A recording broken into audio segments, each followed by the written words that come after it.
오늘 말씀을 보면 아주 의미심장한 표현들이 많이 담겨져 있습니다. 사실은 이 본문 33절을 이해하려면 앞 문단에 대한 내용들을 조금 좀 이해하는 게 필요합니다. 앞 문단에 보면은 특별히 29절부터의 내용을 좀 보셔야 되는데 29절의 내용이 어떤 거냐면 악한 세대에 대한 예수님의 비판을 담고 있습니다. 그러니까 이 시대가 악하다라고 이야기를 하면서 악한 세대가 표적을 구한다라고 이제 이야기를 합니다. 그러니까 악한 세대의 특징은 말씀이 아니라 표적을 구하는 것이다. 다시 생각해 보면 악한 세대는 진리를 찾기보다는 떡고물을 찾기를 원한다라고 하는 거죠. 그래서 악한 세대에 사는 사람들의 특징을 잘 살펴보면 다 자기 욕망을 추구하는데 온 힘을 다합니다. 예수님도 자기 욕망을 채우기 위한 도구가 되는 것이고 교회도 그렇고 친구도 그렇고 때때로는 가족도 그렇게 됩니다. 부모를 내 욕망을 위하여 필요한 존재로 삼기도 합니다. 이런 악한 세대들의 특징들은 결코 진리를 찾고 진리가 주는 자유를 누리고자 하지 않습니다. 그 모습을 잘 보여주고 있습니다.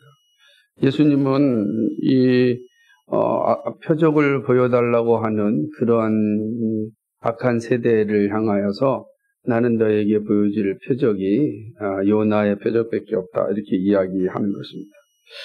요나의 표적이라고 하는 건 요나가 당시에 이제 이스라엘을 힘들게 하였고 고통스럽게 하였던 나라 아시리아에 있는 그 니느웨를 향하여서 복음을 증거하라라고 하는 이야기를 듣습니다.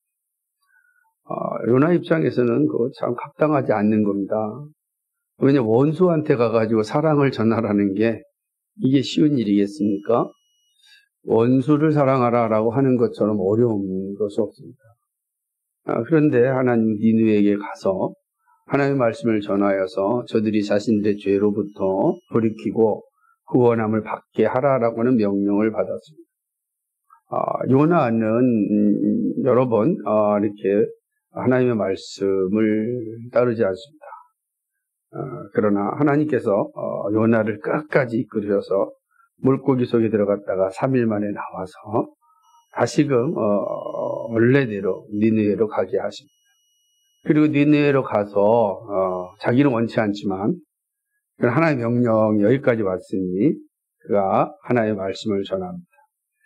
놀라운 사실이 일어나는데 그것은 니느웨 사람들이 요나의 설교를 듣고 요나의 말씀 선포를 듣고 왕으로부터 작은 아이에 이르기까지 온 백성이 회개하였다는 사실, 이 역사적인 사실, 이 사실은 이제 말씀하는 것입니다. 요나가 니느웨 사람들의 표적이 된과 같이 인자도 이 시대에 그러하리라 이렇게 말씀하셨습니다. 그러니까 잘 한번 생각해 보세요. 그러니까 악한 자들 향하여, 원수를 향하여 복음을 전하였고 그 복음으로 인하여 그 악한 자들이, 원수들이 회복되었습니다. 이 역사적 사실이죠. 사실은 이렇게 하신 이유는 니느웨 사람들을 위한 것도 있지만 사실은 이스라엘을 위한 그런 하나님의 거대한 계획 가운데 하나였습니다. 우리는 하나님의 계획을 잘 모르니까 원수를 사랑하라고 하는 것에 감당하기가 어렵지만 그냥 역사가 한참 흐른 뒤에 보니까 하나님의 일하심이 이렇게 위대하구나라는 것을 비로소 깨닫게 되는 것입니다. 니느웨 사람들은 고대에서 가장 악한 민족 가운데 하나였고 자신들이 점령하였던 민족들은 아주 처참하게 죽였습니다. 그냥 보통 죽인 게 아니라 마치 히틀러가 유대인들을 학살하였던 것처럼 그렇게 학살하였습니다. 이제 제1차 세계대전 때 터키 사람들이 바로 옆에 있는 아르메니아 사람들을 학살하죠. 100만 명 정도를 학살했어요. 우리 아르메니아 잘 모르는데 아르메니아는 매우 중요한 기독교 국가 아닙니까? 근데 이 100만 명 이상이 학살당했어요. 그러니까 사실은 아우슈비츠의 600만 명이라는 거대한 숫자 때문에 100만 명의 숫자가 이렇게 사라진 거지만, 만약에 600만 명의 아우슈비츠의 그 유대인 학살이 없었다고 한다면 현대에서 가장 잔인한 학살 가운데 하나가 아르메니아인 학살입니다. 그러니까 100만 명 이상 학살을 당한 사건이 이제 일어나게 되는 것입니다. 그러니까 아주 잔인한 세력들이에요. 놀랍게도 그 니느웨의 위가 바로 터키고 아르메니아니까 그 지역 사람들이 이렇게 악한 심성을 가졌는지 모르겠어요. 그런데 놀라운 것은 하나님께서 아시리아가 이제 북이스라엘을 점령하였을 때 놀랍게도 이스라엘을 향해서는 아시리아 사람들이 잔인하게 행동하지 않았다는 것입니다. 모든 다른 민족에겐 다 잔인하게 아주 양 말자를 시켰던 이 사람들이 이스라엘 사람들을 향하여서는 그렇게 하지 않았다. 이게 역사적으로 이제 나온 내용이죠. 그러나 요나의 입장에서는 이해할 수 없었겠죠. 그런 상황들을 어떻게 이해할 수 있겠습니까? 그런 이 사실에 대해서 예수님께서는 이 시대에, 이 악한 시대에 내가 요나의 표적밖에 말할 수 없다라고 하는 건 아주 귀담아 들어야 될 내용인 거죠. 니네 사람들은 듣고 회개하였는데 이 악한 세대는 요나보다 더 큰 이가 왔음에도 불구하고 듣고 회개하지 않는 거예요. 뿐만 아니라 어떤 또 역사적인 사건을 또 하나 껴집어내냐면 31절에 보면 심판 때에 남방 여왕이 일어나 2세대 사람을 정죄한다라고 얘기하는데, 이 남방 여왕이 솔로몬 시대 때 솔로몬의 지혜를 듣고자 사신들과 함께 와서 엄청나게 이제 조공도 바치고 했던 것입니다. 그러니까 그 지혜를 들으려고 저 멀리 이방 나라에서 예루살렘까지 온 거예요. 맞아? 그 솔로몬의 지혜를 듣고자 그냥 온 거예요.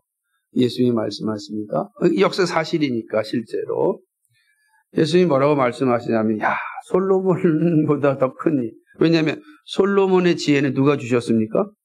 예수님이 주셨단 말이에요. 예수님이 이제 지혜의 원천이란 말이에요. 그리고 솔로몬은 이제 지혜를 받아서 나눠주는 자예요. 그런데도 사람들이 그에게 와서 듣고자 하였는데요. 지혜의 원천인 예수님이 지금 왔음에도 불구하고 이 시대 사람들은 그 예수의 말씀을 들으려고 하지 않는다라고 하는 거죠. 그러니까 회개의 말씀을 예수님께서 증거하였을 때 누구도 그 말씀을 듣지 않았다라고 이야기하는 것입니다. 이런 역사 사실을 설명을 또 하는 것입니다. 말씀을 듣지 않는 자는 다 심판에 이릅니다. 말씀을 하신 후에 이 말씀, 역사적 사건들을 말씀하시면서 이 악한 세대의 특징을 보여주는 거예요. 그 악한 세대의 특징은 진리를 듣지 않는 세대입니다. 회개하라는 말씀에 대하여 전혀 움직이지 않는 세대입니다. 그리고 오직 자신들의 삶, 자기 욕망만을 위하여 표적을 구하는 세대입니다. 이렇게 말씀한 후에 오늘 우리가 읽은 말씀, 눈이 등불이라는 비유를 말씀합니다. 등불은 다 환하게 비춰서 길을 가는 일에 어려움 없게 하는 것. 특별히 이건 예수님 당시로 좀 생각하면 더 분명해지는데, 우리는 저녁 때 전부 다 이렇게 형광등도 있고 가로등도 있고 다 밝으니까 이 의미가 잘 들어오지 않을 수 있을지 모르겠지만, 지금도 그렇고 예수님 당시에 이 이스라엘은 정말 캄캄한 곳입니다. 빛이 없었습니다. 지금도 가서 이렇게 보면은 해가 딱 지면 딱 층이 나옵니다. 아래 이렇게 산이니까 아래에 이제 집이 있는 쪽만 좀 불이 있고, 꼭대기에 조금 이제 차가 다니는 불이 있고, 나머지 완전히 암흑. 그런데 예수님 당시는 어떻겠습니까? 그러니까 등불의 역할은 되게 중요한 겁니다. 길을 밝히고 사람과 사람 사이 소통하는데 정말 중요한 역할을 하죠. 근데 그 등불을 밝힌 다음에 여기 보면 등경 아래라고 되어 있는데, 그냥 예를 들자면 탁자 밑에다가 등불을 숨겨놓을 사람 없잖아요. 등불은 당연히 이 모든 사람이 비치기 위해서 그 위에다가 놓는 것입니다. 그래서 모든 사람이 그 빛을 보고서 안전하게 다닐 수 있게 하는 것이다. 이렇게 이 말씀하십니다. 그러면서 말하기를 그 내 몸에 등불, 네 몸에도 등불이 있다. 이렇게 합니다. 그러니까 일반적인 등불은 이제 모든 사람이 볼 수 있도록 등경 위에 놓지만 네 몸에도 등불이 있다는 거죠. 그러니까 우리 몸의 등불이 뭔가? 눈이라. 이 눈이 몸의 등불이다라고 하는 거예요. 그러니까 이 눈이 밝으면 아마 얼마나 좋겠어요. 어디든지 다 갈 수가 있는 것입니다. 그러나 눈이 밝지 못하면 잘 보이지 않습니다. 저 같은 경우는 전형, 그러니까 뭐라 그러죠? 그거를 해가 떠 있을 때보다는 해가 질 때 눈이 잘 보여요. 그래서 저녁 때 정말 사람들 구별도 잘하고 잘게 보기도 합니다. 그러니까 눈이 사람들도 잘 분별하기도 하고 내가 갈 길도 잘 보게 하고 그렇게 하는 것입니다. 그러니까 눈이 밝으면 정말 그 삶이 매우 편안하게 되는 것 사실인 것입니다. 길을 가다가 넘어지지도 않습니다. 방황하지 않고 갈 수 있게 되는 것이죠. 그러니까 눈이 밝아야 하는 것이죠. 더군다나 사람들은 우리는 보이는 대로 살아가지 않습니까? 내가 보는 대로 행동하고 보는 대로 살아가는 것입니다. 그래서 되게 중요한 거죠. 이 눈이 어떠냐가 이제 중요하게 되죠. 눈이 성하느냐 아니면 눈이 이렇게 망가졌느냐가 내 삶의 모습을 분명히 드러냅니다. 예수님께서는 이런 비유를 말씀하시는 건 단지 육신의 눈을 이야기하는 것은 아닙니다. 만약 그렇다고 한다면 라섹 수술을 한다든지 다식 수술을 한다든지 아니면은 좋은 안경을 다쳤죠 안경을 찾았어라 이렇게 얘기했겠죠. 그러나 오늘 말씀은 그런 내용들이 아닌 것입니다. 왜냐하면 내 속에 있는 빛이 어둡지 아니한가 보라 이렇게 말씀하셨기 때문에 그렇습니다. 그러니까 내가 보는 세상이 문제가 아니라 세상을 보는 내 눈이 문제다라고 하는 거죠. 그죠? 우리 다 같은 세상을 보는데 다른 생각을 가지고 다른 모습으로 살아가는 사람들을 많이 봅니다. 예를 하나 들자면 돈이라고 하는 이 물체가 있을 때 이 돈을 보는 사람, 돈은 다 똑같은 돈인데 이 돈을 보는 사람마다 생각이 다 다르게 되어 있습니다. 그래서 이 돈을 자기 욕망을 위해 쓸 것인지 이 돈을 좀 하나님의 영광을 쓸 것인지 이 돈을 이웃을 위해 쓸 것인지 그러니까 같은 돈인데 그 돈을 보는 눈에 따라서 돈의 가치가 완전히 달라지는 것을 예수님이 내 안에 있는 등불이 밝은지 한번 보라 이렇게 이야기합니다. 저는 그 말은 꼭 이렇게 들렸습니다. 당신의 눈 안녕하신가? 안녕한가? 제대로 된 눈을 지금 가지고 있느냐라고 이렇게 들려지게 되는 것입니다. 결국은 이 눈의 문제가 결국 삶의 문제로 다 연결된다라고 하는 것이죠. 성경은 이 눈에 대한 내용을 이야기하면서 비슷한 표현으로 이렇게 이야기하는데 로마서 12장 2절에 있는 말씀인데 마음을 새롭게 함으로 변화를 받아 이렇게 얘기해요. 마음을 새롭게 하고 변화를 받아야 이 세상을 제대로 분별할 수 있고 하나님의 또 제대로 분별할 수 있다 이렇게. 그때 그 마음이라는 건 마인드를 생각, 지성을 잘 밝혀줘야 된다라고 하는 것. 저는 그래서 우리가 이제 성경적 세계관이라고 하는 그런 이야기를 할 때 세계관은 뭐냐라고 할 때 많은 사람들이 안경이라 그래서 눈이라 해도 상관이 없는 거예요. 그러니까 우리는 안경이라는 게 생겨났으니까 원래 눈에 있는 안경을 얘기하는 거지만 예수님의 말씀처럼 바로 들어간다면 눈이 바로 그 역할을 하는 거죠. 우리의 눈이 어떠하냐 따라서 우리가 보는 세상이 어떠하냐가 달려져 있다라고 하는 것입니다. 저는 이 말씀이 오늘 우리에게 매우 중요한 의미를 가지고 있다라고 보는 것입니다. 그러니까 한번 예수님께서 우리에게 이게 질문한다고 생각해 보십시오. 여러분 눈은 괜찮습니까? 여러분은 어때? 좋습니까? 아니요. 여러분은 제대로 작동하고 있습니까? 이렇게 예수님 질문 하신다고 할 때 여러분 어떻게 대답하시겠어요? 제 눈은 제대로 작동하고 있습니다. 라고 대답하시겠습니까? 그렇게 해야 되지 않겠나 하는 생각을 해봅니다. 그런 측면에서 우리가 가지고 있어야 될 눈이 어떠해야 되는지를 우리가 한번 생각하고 또 정립하는 게 중요하다. 예수님께서 우리에게 요구하시는 눈의 모습을 한번 생각해보고 우리는 어떤 눈을 가지고 있어야 될까? 그래야 우리가 살아가는 일에 어려움이 없을 것 아니겠습니까? 그래야지 어두움 가운데 살지 않고 밝음 가운데 살아갈 수 있는 것 아니겠습니까? 여러분 생각해 보십시오.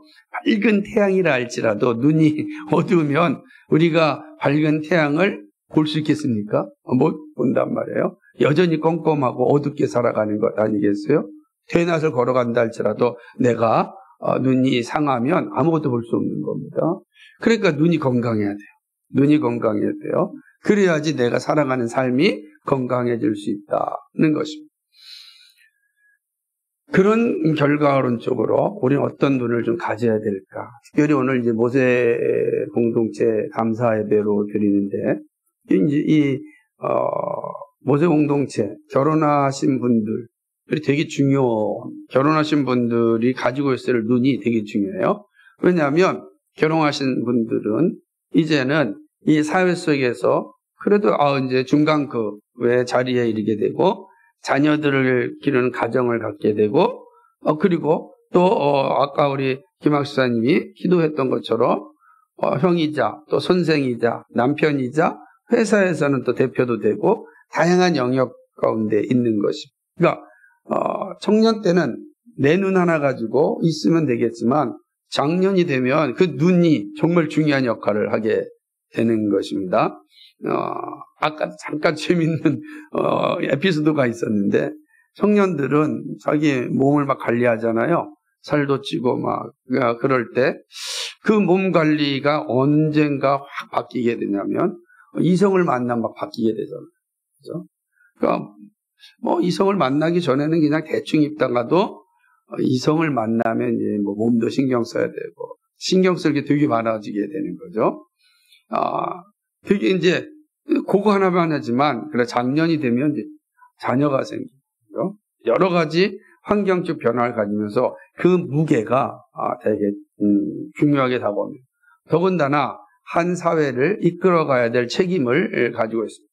교회를 이끌어갈 책임도 있지만 한 사회를 이끌어갈 그런 책임도 다 가지게 되는 겁니다. 내가 적극적으로 나가서서 투쟁하지 않는다 할지라도 심리적으로 다 그런 압박감을 갖게 되어 있다. 그래서 우리가 이런 상황과 환경 속에서 내가 어떤 자리에 있어야 하는지는 매우 중요하다고 할 수 있습니다. 그러기 위해서는 우리는 우리의 눈이 아주 건강해야 된다. 오늘 저는 정말 우리가 가지고 있어야 될 그 눈을 한 번 더 생각해 보게 되었습니다. 첫 번째로는 균형 잡힌 좀 눈이 되어야 합니다. 눈이 두 개잖아요. 감사하죠? 그러니까 두 개는 잘 균형 잡으라고 주신 거예요. 그죠? 제가 어릴 적에 봤던 중국 영화 중에 하나가 봉신방이라고 하는 영화가 있는데 그 봉신방이라는 영화는 눈이 세 개 달린 사람이에요. 여기 두 개가 있고 가운데 하나가 더 있어요. 야, 그러니까 세 개를 동시에 보니까 얼마나 많이 보겠어요? 근데 그런 사람은 우리한테 없잖아요. 우린 다 눈이 두 개이지 않습니까? 왜 눈이 두 개일까? 참 감사하죠. 눈이 두 개가 있어서 균형 있게 잘 볼 수 있고 또 걸어갈 수 있습니다. 눈이 짝눈이 된다면 어떻게 되겠습니까? 어렵습니다. 어렵게 됩니다. 눈이 서로가 균형이 잡혀지지 않으면 어질어질하고 제대로 걸어갈 수가 없는 것입니다. 그러니까 두 눈이 균형이 있을 때 건강한 삶을 살 수가 있는 것입니다. 이것은 우리의 육체적인 모습도 그렇습니다. 그러나 오늘 주님께서 말씀하셨던 것처럼 내 속에 있는 빛이 어둡지 아니하는가 보라라고 하는 말씀에 본다면 우리가 이 세상을 보는 우리의 시각 역시 균형이 있어야 함을 의미하는 것입니다. 그러니까 이 시대를 보는 우리의 눈이 균형을 상실하면 정말 이상하게 됩니다. 그렇죠? 정말 이상한 문제를 만들게 되는 거예요. 그래서 이 균형 있는 시각을 우리가 볼 수 있어야 되는 겁니다. 지금 한국 사회가 참 어지럽지 않습니까? 정치적으로 소용돌이 가운데 있습니다. 가끔 보면 그 모습들을 보면 이게 시각이 이렇게 균형을 잃었을까라고 하는 생각을 가지게 되기도 합니다. 다른 사람들이 나를 볼 때도 균형이 너무 치우쳤다라고 말하지는 않을까라는 생각도 역으로 해보긴 합니다. 그러니까 우리는 정말 균형 있는 사람들이 중요하고 균형 있는 시각을 가진 사람들의 말에 우리는 막 흥분도 하기도 하고 맞아 그게 옳은 건데 라고 이야기하고 또 따르기도 하는 것입니다. 그런데 이 균형 있는 시각을 갖는다는 게 결코 쉽지 않습니다. 저절로 되어지지 않습니다. 그럼 참 좋겠죠. 근데 균형 있는 시각은 저절로 되어지지 않습니다. 적어도 저는 균형 있는 시각을 가지려면 우리가 가지고 있어야 될 세 가지 자세가 있어야 되는데 하나는 독서입니다. 여러분 정말로 이 책 읽는 일을 잘해야 됩니다. 어린 시절부터 책 읽기를 잘해야 우리가 균형 있는 시각을 갖는 기본을 가질 수가 있습니다. 만약에 책을 읽지 않으면은 어떤 일이 일어나게 되냐면 내가 바르게 판단할 수 있는 능력을 아주 현격하게 이게 떨어지게 됩니다. 능력이. 그렇게 되면 내 생각과 내 주장을 교정하는 것이 아니라 다른 사람의 생각과 다른 사람의 주장에 휩쓸리게 될 확률이 아주 농후해집니다. 그래서 책을 읽어야 돼요. 그 책 중에 가장 좋은 책이 뭐겠어요? 당연히 성경책이겠죠? 그러나 하나님께서 일반 은총으로 우리에게 주신 다양한 책들을 어린 시절부터 잘 읽어야 돼요. 그러니까 독서는 갑자기 읽어도 되는 것이 아니고 어린 시절부터 읽어야 돼요. 물론 그렇다고 해서 지금 늦은 것도 아닙니다. 지금부터라도 다시 읽어야 되는 것. 고전의 책들도 정말 잘 읽고 오늘 성경은 처음부터 끝까지 우리를 지배하니까 이것도 잘 읽어야 돼요. 그래서 독서화한다는 게 균형 잡힌 시각을 갖는데 시작이 될 수 있다라고 합니다. 근데 독서만으로는 우리가 균형 있는 시각을 갖는데 한계가 있습니다. 자칫하면 독서가 우리로 하여금 독선자로 만들 수도 있어요. 왜냐하면 교만의 자리에 이를 수 있거든요. 누가 더 많이 읽었느냐라는 싸움에 빠질 수도 있습니다. 그래서 마치 이 노선 전쟁을 하거나 진영 싸움 같은 데 할 때는 누가 더 많이 책을 읽었느냐의 경쟁처럼 보일 때가 종종 있습니다. 그래서 균형 있는 시각을 갖기 위해서는 두 번째로 우리가 가지고 있어야 될 생각은 경청하는 자, 잘 듣는 훈련을 잘해야 되는 것입니다. 그러니까 그런데 이거는 독서가 있는 사람에게 가지고 있어야 될 두 번째 자세입니다. 독서가 없는 경청은 위험합니다. 그러니까 독서를 잘해야 됩니다. 그런 다음에 그거를 경청하는 다른 사람의 말을 잘 듣고 나를 잘 이렇게 살펴보는 일이 되게 필요한 거죠. 그런데 다른 사람의 말을 듣지 않으려고 하면 이제 독선자로 가는 거죠. 정말로 자기가 무엇이 문제가 있는지를 알 수가 없어요. 자기의 생각을 교정할 수 있는 능력도 사라지게 되는 것이죠. 그래서 잘 경청해 서로가 이야기할 때 그 이야기를 가볍게 여기거나 우습게 여기는 것이 아니라 왜 저렇게 생각하는지를 듣는 훈련이 참 필요합니다. 저는 한국 사회가 이 경청 훈련이 되어 있지 않으니까 토론은 없고 전쟁만 있습니다. 그죠? 지금 얼마 되지 않은 일인데 대통령 한 사람으로 인하여서 지금 나라가 막 내전 상태에 들지 않았습니까? 참 이게 얼마나 가슴 아픈 일인지 모릅니다. 서로의 다른 생각을 가질 수 있어요. 그 정상적인 겁니다. 역사상 같은 생각으로 힘든 것은 공산국가였고 독재국가였습니다. 다양한 생각이 공존하는 게 민주주의 국가고 거기에 법 아래 존재하는 게 입헌민주제고 입헌공화제입니다. 그건 성경이 우리에게 충분히 가르쳐 주는 겁니다. 그렇다고 해서 민주주의가 완벽한 제도는 아닙니다. 그렇지 않습니까? 우리 처칠이 그런 말을 했다고 합니다. 민주주의가 별거 아니라는 거. 민주주의도 그런데 뭐죠? 지금까지 있던 어떤 제도 보다는 가장 나은 거다 얘기하는 거죠. 그러니까 우리는 그런 측면에서 우리의 시각을 잘 열어서 그리고 다른 사람의 생각을 듣는 훈련을 해야 됩니다. 이거 쉽지가 않습니다.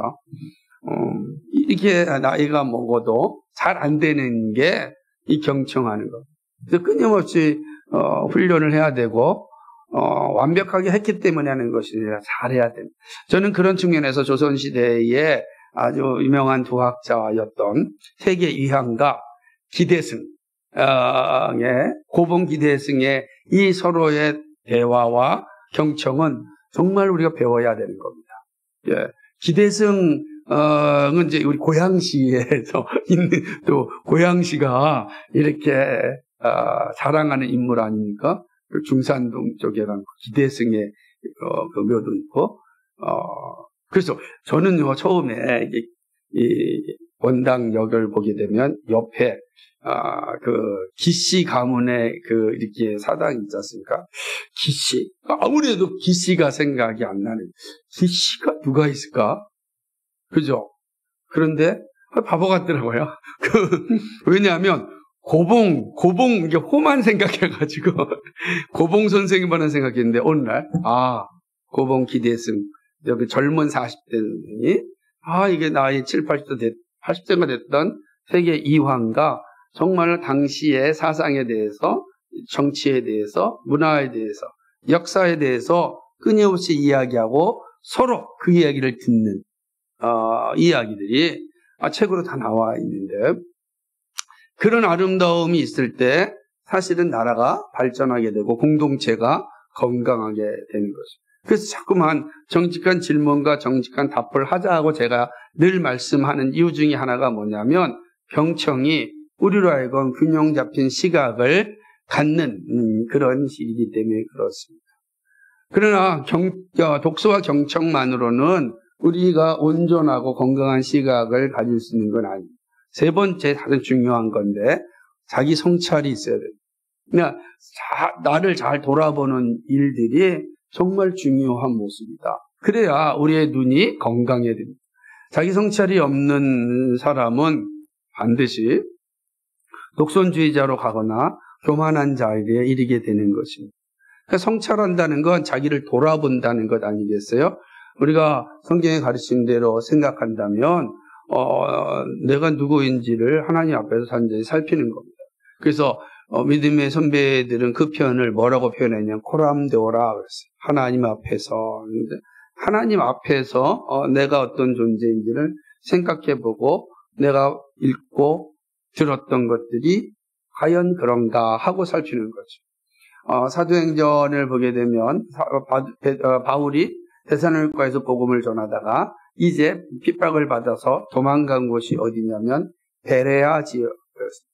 베레아 교회에 가서 복음을 전할 때 누가는 베레아에 대한 그 교회에 대해서 이렇게 기록을 하면서 멋지게 기록했는데 베레아 사람들은 데살로니가 사람들보다 더 신사적이었다 이렇게 표현했어요. 그 더 신사적이었다는 게 어떤 거냐면 더 열린 마음을 가졌다라는 거예요. 열린 마음을 가졌다. 오픈 마인드죠. 열린 마음을 가졌고 그런 다음에 그 다음에 이렇게 기록을 하고 있는데 말씀이 그런가 하여 상고하였다는 거죠. 열린 마음을 갖고 다 들으려고 경청하는 자세가 있었고 또는 어떠했냐면 그 말씀이 그런가 하여 상고하였다, 성찰하였다라고 하는 겁니다. 그 말씀이 그런가 성찰하였다. 여러분이 설교자의 말씀을 듣고 여러분이 성경 말씀을 들었을 때 그런가 하고 성찰하는 게 필요한 겁니다. 그죠? 그래야 하나님의 영광 가운데 들어가는 거예요. 그러지 않으면 성찰하지 않으면 여러분 단지 신동식 목사의 말을 듣는 거예요. 그 의미가 없어요. 하나님의 말씀을 들으려면 성찰해야 되는 거예요.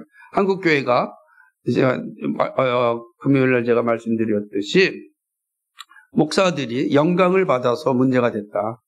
존중을 받아야 되는데 다 하나님께 갈 영광만 받아버린 거예요. 되게 위험한 상황이죠. 우리는, 목사는 그런 영광 받을 위치에 있는 게 아닙니다. 목사는 오직 하나님의 말씀을 전한 자로서 존중받는 거, 거기로 감사하고 기뻐해야 되는 거예요. 오직 영광은 하나님께 있어야 되는 겁니다. 그러려면 여러분들이 잘 성찰하는 게 필요하죠. 그래야 우리가 균형 잡힌 시각을 가지게 되는 것입니다. 이건 정말 모든 영역에서 참 동일합니다. 이렇게 오늘처럼 어지러운 세상을 살아가려면 이 훈련이 정말 필요합니다. 정말. 여러분 정말 이제 특별히 어른이 되는 세대잖아요. 모세공동체. 정말 나이가 들어서도 우리가 균형을 상실하지 않으려면 끊임없이 이 세 가지를 잘해야 됩니다. 그런데 참 신기한 게 한국 사회는 60만 넘으면 책도 읽지 않고 듣지도 않으려고 하고 성찰도 하지 않습니다. 그게 일반적인 모습이 돼요. 그러니까 꽉꽉 굳어가지고 화석화된 신앙, 화석화된 사고 체계에 빠져 있는 거고 결코 깨어지지 않는 거죠. 그러나 우리는 완벽한 존재가 아니에요. 주님 오실 때까지 계속 다듬어져야 되는 것이죠. 이게 참 쉽지 않아요. 근데 하나님이 사용하시는 사람들의 모습에는 이런 모습이 잘 나타났다. 오늘 여러분 우리도 마찬가지입니다. 우리가 이런 훈련을 잘해서 균형 잡힌 이 시각을 갖는 게 되게 중요합니다. 이제 크게 두 번째는 어떤 눈이 좀 필요하냐면요. 그것은 역사적인 눈이 좀 밝아야 돼요. 역사적인 눈. 그러니까 예수님은 이스라엘 백성이 잘 알고 있는 역사적 이야기를 통해서 자신을 계시하셨습니다. 왜 그러냐면 예수님의 생각이 너희가 역사만 제대로 알아도 진리를 알 수 있을 텐데 라고 하는 겁니다.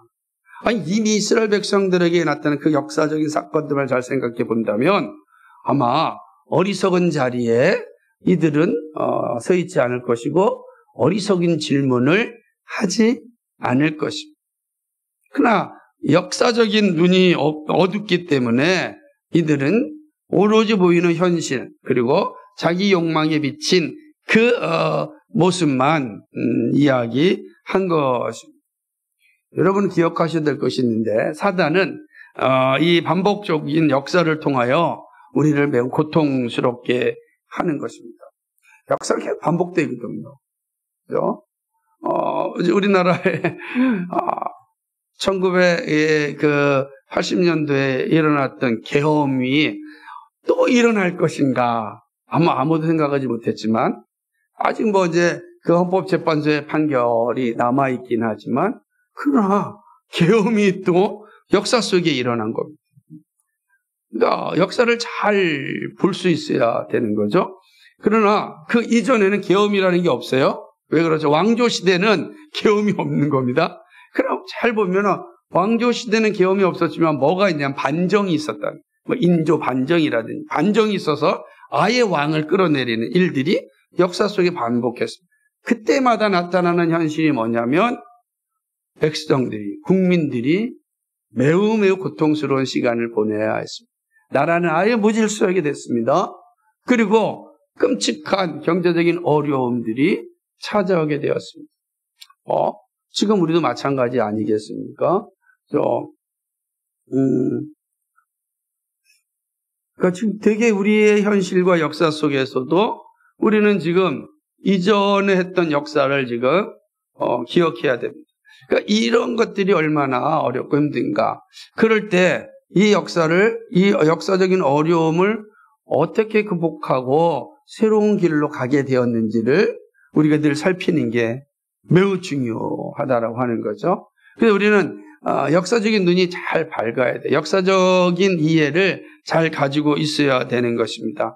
역사를 잊은 민족은 소망이 없다라고 하는 경구는 매우 중요한 말이 되는 것입니다. 그러니까 역사를 이렇게 잘 알고 있어야 우리가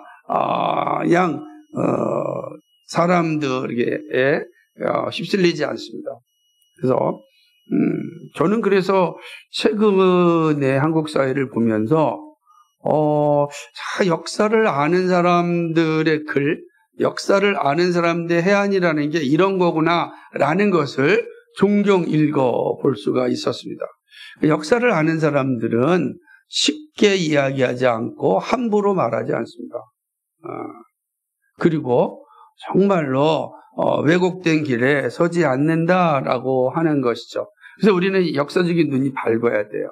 그래서 우리는 역사를 잘 기억하고 배워야 되는 겁니다. 근데 안타까운 거는 이 시대가 역사에 대해서 관심이 많이 적어졌다는 거죠. 그냥 오로지 눈에 보이는 것에만 기뻐하고 있는 거죠. 예수님께서 니느웨 요나의 사건 그리고 남방 여왕의 이 역사적인 사실을 들어서 자신을 계시하였던 것을 잘 생각해 보아야 되는 거예요. 역사가 사라지는 것이 아니라 그 역사는 오늘이라는 현장 속에서 동일하게 작동하고 있다라고 하는 거죠. 그러므로 그 역사 속에서 나타났던 진리는 오늘도 동일한 것으로 나타날 수 있다. 여러분, 역사적인 눈을 가져야 됩니다. 그러니까 현실의 눈만 보지 말고 그러면 미래를 볼 수 있는 거죠. 미래를 볼 수 있는 거죠. 제가 청년들과 함께 2년 동안 그러면 우리는 어떻게 살 것인가 라고 하는 책을 공부했습니다. 서구 사상사의 역사를 쭉 공부했습니다. 왜 우리가 그리스 로마 이전부터 그 현대까지 긴 사상의 이야기를 그 역사 이야기를 공부했을까? 이유는 하나죠. 역사를 잊어버리면 안 돼요. 그 역사는 반복되고 그 역사 속에서 사건이 일어날 때 내가 길을 잃어버리지 않고 잘못된 판단을 하지 않고 어긋난 길에 서지 않고 바른 길에 설 수 있도록 하기 위한 여러분이 이 사실을 잘 인식하는 게 되게 중요합니다. 역사적인 눈을 가져야 돼요. 근데 마지막 크게 세 번째 우리가 가지고 있는 눈이 있다면 영적인 눈이 밝아야 합니다. 땅의 역사를 아는 것도 너무너무 필요합니다. 이 땅에 우리 살기 때문에 그런 거죠. 우리가 칼빈도 그렇고 아브라함 카이퍼라고 하는 훌륭한 학자들이 우리에게 남겨준 유산 가운데 하나가 일반 은총이라는 것이 있습니다. 또는 화란의 훌륭한 학자 클라스 스킬더가 이야기하는 일반 문화라고 하는 좋은 사상도 있습니다. 우리는 이 땅 가운데 함께 살아갑니다. 이 땅 속에서 살아가는 존재. 그러니까 이 땅은 모든 사람이 하나님의 영광을 위하여 존재하는 땅입니다. 그러나 이 모든 역사는 우리가 늘 고백하고 있듯이 하나님의 창조 경륜을 위한 것입니다. 그렇죠? 에덴 동산을 시작하여 새하늘과 새 땅에 이르는 긴 여정, 하나님의 창조 경륜 속에 있다. 그러니까 처음이 있고 끝이 있는 거예요. 이게 영적인 눈입니다. 그렇죠? 이 땅은 반드시 처음이 있고 끝이 있습니다. 그리고 처음과 끝은 하나님께서 경영하신다. 창조 경륜이라 창조 경영이라 이런 표현도 마찬가지예요. 그러니까 하나님께서 이 땅을 경영하신다는 거예요. 지금 나를 경영하고 있고 우리 교회를 경영하고 있고 이 민족을 이 열방을 경영하고 있다. 그러므로 우리는 그 하나님의 긴 창조의 과정 속에서 나를 보고 교회를 보고 그리고 민족과 열방을 볼 수 있어야 됩니다. 이 영적인 눈이 되는 거죠. 왜냐하면 보이는 것은 잠깐입니다. 그죠? 보이는 모든 게 잠깐이죠. 다 사라질 것입니다. 그러나 보이지 않는 것은 영원합니다. 우리는 보이지 않는 영원한 것을 바라보며 오늘을 살아가는 사람들. 그 그리스도인은 어떤 시각이에요? 땅에 있지만 하늘을 바라보며 살아가는 사람들. 이게 우리의 독특성입니다. 그러니까 우리는 영적인 사람이다. 영적인 시각을 가지고 있다는 건 그냥 이 땅이 없어질 것을 위해 살아가는 것이 아니라 하나님의 영광을 위하여 우리는 살아가는 거야. 그리고 우리가 열심히 하는 이유는 사라질 게 아니라 이어질 겁니다. 여러분이 하는 모든 행위들이 사라질 것이 아니라 이어질 것이다. 이 생각을 가져야 되는 거예요. 예술을 하는 사람들. 그죠? 제가 이번에 결혼기념을 맞아서 고후전을 갔다 왔어요. 고후전을. 그 오래전의 그림인데, 그런 놀랍게도 그 그림이 오늘 우리에게도 여전히 말하고 있다는 것을 제가 그림을 보면서 또 느꼈습니다. 역사라고 하나님의 창조 경륜 안에서는 단절되는 게 없어요. 이어지는 거예요. 그러니까 어떤 사람이 단절된 생각합니까? 의식이 없는 사람, 눈이 밝지 않은 사람, 눈이 성하지 않는 사람은 그냥 다 사라질 거 생각합니다. 그런 사람은 자기만을 위해 사는 거죠. 자기만을 위해 사는 거예요. 그리고 내가 하는 거 어차피 나 있을 때만 필요하지. 나 죽으면 끝이야. 이런 생각을 갖습니다. 나 있을 때만 필요한 거지. 나 죽으면 끝이지. 이 영적인 눈이 어두운 사람의 특징입니다. 그러나 그러지 않아요. 지금 내가 하는 것들이 이어지는 겁니다. 다 이어지는 겁니다. 그게 왜? 하나님의 창조 경륜 속에 있으니까 하나님께 나를 통해서 하나님의 창조를 이어가서 완성할 때까지 사용하는 겁니다. 그래서 우리는 우리 가장 연장자이신 하기수 전사님부터 시작해서 그래서 우리 주일학교 오늘 참석하지 않았지만 이 주일학교 아이들에 이르기까지 다 하나의 역사 속에 있는 겁니다. 단절된 역사가 아닙니다. 그 역사가 있고 오늘의 역사가 있어요. 이게 어떤 눈으로 볼 때 보이는가? 하나님의 창조 경륜, 영적인 눈이 있을 때 볼 수 있는 것입니다. 그러려면 우리는 성경을 정말 잘 알아야 됩니다. 성경의 눈으로 세상을 바라보고 영원한 세계를 보아야 합니다. 그러니까 성경이 우리 안에 정말로 안약과 같은 역할을 해야 되는 거예요. 저는 이제 농내장이니까 막 이렇게 이제 약을 넣어야 됩니다. 제가 근데 지난번에 게을러가지고 2주를 안 넣었어요. 그랬더니 2주 후에 병원을 딱 갔더니 의사가 정확히 알더라고요. 약 안 넣었습니까? 그러더라고요. 얼마나 찔리던지. 예, 큰일 납니다. 안 내면 큰일 납니다. 보이지 않습니다. 그러는 거예요. 그래요. 근데 그다음부터 저 계속 넣습니다. 마찬가지예요. 성경이 우리에게 안약이 되어지지 아니하면, 성경이 우리에게 더 이상 들어오지 아니하면 우리의 눈이 영적으로 멀어요. 그럼 뭐만 보이겠어요? 육적인 것만 보이는 거예요. 오직 성공, 탐욕, 욕망, 그런 거죠. 그런 거로만 가장 비치는 거예요. 그리고 오직 나만 위한 거죠. 다른 사람 뭔 상관이 있어? 나 죽으면 끝인데. 그렇습니까? 그가 이제 육적인 사람들. 그러니까 영적인 눈이 없는 사람이죠. 그러나 우리 영안이 있는 사람들은 그렇게 보지 않습니다. 내일을 위하여 준비되는 겁니다. 내가 성해야 다음 세대가 성하고 다음 세대가 성하야 그 다음 세대가 성하는데, 그러면 주님 맞이하는 일을 감당하고 하나님이 원래 계획하셨던 창조 경륜을 이뤄가는 사람입니다. 그러므로 500년 전에 칼빈이 오늘 우리에게 영향을 주듯이 오늘 우리의 삶이 그렇게 살 때 비로소 영향을 주는 겁니다. 영적인 눈을 가진 사람이죠. 그런 여러분 안에 늘 성경이라는 안약이 여러분에게 늘 있어야 된다라고 하는 것입니다. 이러한 눈이 밝아야 세속에 함몰되지 않습니다. 그리고 두려움과 염려가 아니라 자신 있는 삶을 살아갈 수가 있습니다. 보세 공동체 여러분, 더더욱 여러분은 이 눈이 밝아야 됩니다. 그리고 사랑하는 성도 여러분, 여러분의 눈이 정말 밝기를 힘써야 됩니다. 눈이 밝아야 됩니다. 그래서 우리가 어려운 길에 서지 않도록 서야 됩니다. 말씀을 맺습니다.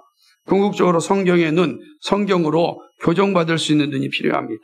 오늘도 주님께서 성경의 눈으로 세상을 볼 수 있도록 기도하십니다. 여러분, 우리가 이제 우리 주님이 우리를 그렇게 기도하듯이 우리도 그렇게 기도해요. 주님, 제가 균형 잡힌 시각을 가지고 역사적인 눈으로, 영적인 눈으로 이 세상을 잘 바라볼 수 있도록. 그래서 정말로 왜곡되고 잘못된 이야기와 소리에 흔들리지 않고 성경이 말하는 대로 바르게 갈 수 있도록, 내 눈이 밝아서 어두운 가운데 처하지 않고 방황하지 않고 그 길을 바르게 갈 수 있도록 이렇게 기도해야 됩니다. 주님의 소리에 귀를 기울이고 주님의 말씀을 눈으로 보고 온전한 판단과 분별력을 가지고 있어야 될 것입니다. 그래서 우리의 눈이 어떤가 할 때 괜찮습니다. 여러분 눈 괜찮습니까? 괜찮습니다. 라고 말할 수 있기를 바랍니다. 그것이 하나님께서 우리를 이곳에 부르신 이유입니다. 그 일들을 우리 모세 공동체가 앞서서 잘 감당해 주시기를 주님의 이름으로 간축복합니다. 거룩하시고 자비하신 하나님 아버지, 참 고맙고 감사를 드립니다. 오늘 우리에게 주신 이 상황 가운데 우리 자신을 돌아봅니다. 정말로 우리의 눈이 어두워서 이 세상에서 방황하고 엉뚱한 길로 갈까 두려울 때가 많습니다. 오 하나님 아버지, 우리가 정말 건강한 눈이 되어서 또 이 세상을 밝히 보게 하고 하나님의 나라를 바라보며 믿음으로 걸어갈 수 있는 우리 모두가 되게 하여 주옵소서. 특별히 모세 공동체를 지켜주시옵시고 어렵고 힘든 상황 가운데 살아가는데 이 역사적 상황 속에서 그 자리를 잃어버리지 않고 정말 하나님을 영화롭게 할 수 있는 그러한 하나님의 사람들 되게 하여 주옵소서. 감사하며 예수 그리스도의 받들어 기도하옵나이다. 아멘.